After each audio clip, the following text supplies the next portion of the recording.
why it worked, and how you can apply the same logic to fund your journey. I was trading on one of my funded accounts before I linked all five of them together. And then once I seen the run, I just linked them together and dominated across the board. But before I even placed the trade, I reminded myself why I operate the way I do. Many of you have seen me purchase multiple accounts over the past few days, and there's a reason for that. I understand the power of leverage, and more importantly, I understand the power of choosing the right account size. Yes, a 300K account is oppressive, so is 100K, so is a 200K, and everything in between. But after breaking down the numbers, comparing drawdowns, profit targets, and past requirements, I discovered something most traders overlook.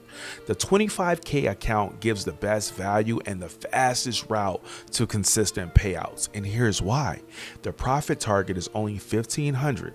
It's the easiest to pass. The risk is lower, and if you ever blow it, it costs almost nothing to replace it.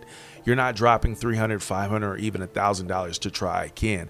You simply reset or grab another one and keep moving. That alone puts you ahead of 90% of the traders.